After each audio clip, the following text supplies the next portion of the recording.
उससे बोलने जैसी है, मगर मुझे वसीम भाई का जय हिंद साथियों, प्रहारी मुंबई न्यूज़ से मैं जावेद शेख। इस वक्त हम कुलाबा विधानसभा के वार्ड नंबर 224 में बड़ौदा स्ट्रीट में है। जैसा कि आप हमारे पीछे देख सकते हैं, साउथ मुंबई के अल्पसंख्यक मोर्चा के जो है अध्यक्ष सम्मेलन का यहाँ पर आयोजन किया गया है। और यहाँ पे वसीम खान जो मुंबई अध्यक्ष हैं अल्पसंख्यक मोर्चा के, वो आ चुके हैं। और महाराष्ट्र अल्पसंख्यक मोर्चा के अध्यक्ष इदरीस मुल्तानी जी कुछ ही पलों में आने वाले हैं। आगे की जानकारी के लिए आप हमारे साथ बने रहें। नहीं सर, जिस तरह से आप जो है महाराष्ट्र अध्यक्ष अल्पसंख्यक मोर्चा के हैं, तो क्या वजह है कि जो है कि वक्फ बोर्ड के जो मसले आते हैं वो हल तो नहीं होते, लेकिन कोर्ट में पहुंच जाते हैं, 30 साल 40 साल उसमें लग जाते हैं? मैं वक्फ बोर्ड से जुड़ा हुआ हूँ। चूँकि देखिए, पिछले 10 सालों में अगर जो आप देखेंगे, मैं खुद सेंट्रल वक्फ काउंसिल में मेंबर रहा हूँ, आप देखेंगे हमने 6 लाख से ज़्यादा प्रॉपर्टीज़ को डिजिटलाइजेशन किया है और GIS मैपिंग हुई है। तो कहीं ना कहीं जो ये पिछला जो काला बाजारी थी वो हमारे ऊपर थोपने की कोशिश की जा रही है। हमारे समय में बहुत ट्रांसपेरेंट काम हुआ है और मुझे लगता है आप 2014 से और 2019 के बीच का कार्यकाल देवेंद्र जी का देखेंगे, उसमें बहुत हद तक हमने वक्फ बोर्ड का जो डिस्प्यूट था उसको हमने ख़त्म भी किया है। बहुत बड़े पैमाने पे हमने रजिस्ट्रेशन भी किया है। आप देखेंगे 2014 से 2019 और ये जो 1.5 साल का पीरियड है, इसमें हमने हज़ारों मस्जिदों को रजिस्ट्रेशन किया। तो ये नया बदलाव है और मुझे लगता है कि पिछली सरकारों का जो पाप था वो कहीं ना कहीं हमने धुलने का काम किया है और वही पाप आज हमारे इर्द गिर्द भी घूम रहा है। सर, जिस तरह से अभी जल्दी का एक मैटर है, करीब करीब बहुत बड़ा स्कैम है, 100 करोड़ के करीब का स्कैम है, बड़ा कब्रिस्तान है और जामा मस्जिद है, इलीगल कंस्ट्रक्शन को लेके, और मतलब वक्त की जगहों को बेचा जा रहा है। और इसके लिए राशिद कपाड़िया थे, वो पेपर लेके आए थे। इस पर एक बार तो सोशल मीडिया पे काफ़ी चर्चा हुई, लेकिन उसके बाद कहीं ये बात दिखने में नहीं आई।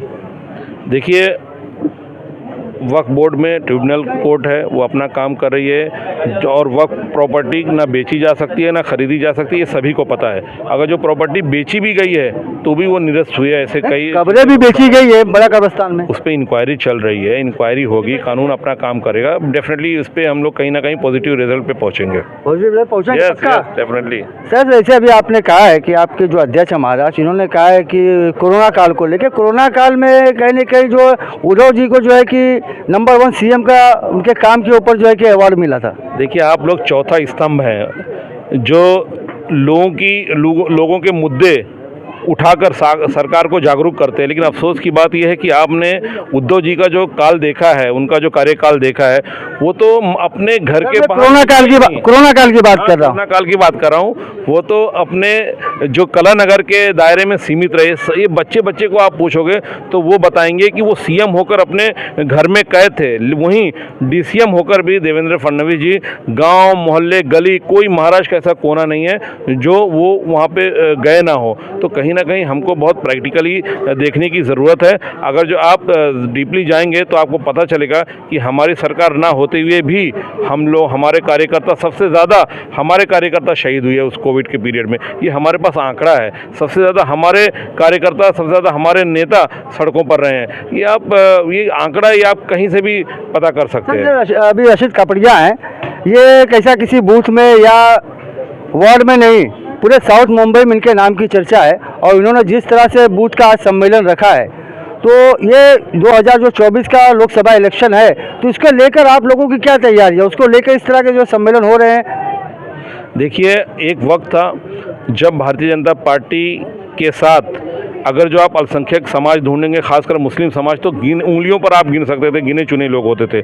लेकिन हमारे बीच में राशिद कपाड़िया जैसे नायाब हीरे मौजूद हैं जो क्रांतिकारी काम कर रहे हैं। बहुत बड़ी संख्या में युवाओं को, खासकर जो पढ़ा लिखा तबका है मुस्लिम समाज में, उसको भारतीय जनता पार्टी की तरफ जोड़ रहे हैं। और मैं ये आपसे ये जो आज का कार्यक्रम हुआ है, ये इतिहास के पन्नों में दर्ज हो जाएगा।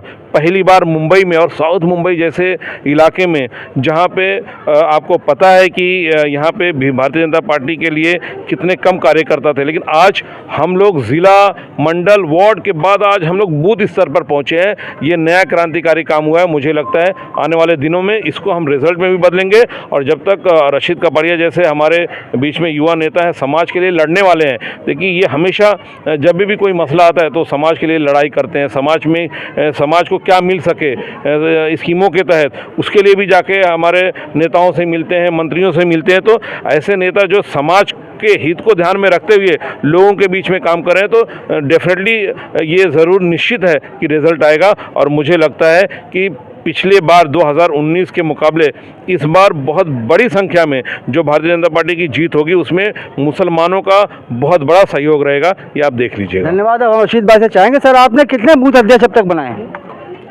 पार्टी ने जितने बूथ की जवाबदारी दी थी पूरे बना लिए, 194। धन्यवाद आपका। तभी आपने देखा हमारे साथ मुंबई अध्यक्ष वसीम खान जी थे और साथ में राशिद कपाड़िया जी भी थे। कैमरामैन में वो साबिले के साथ मैं जावेद शेख, प्रहारी मुंबई से।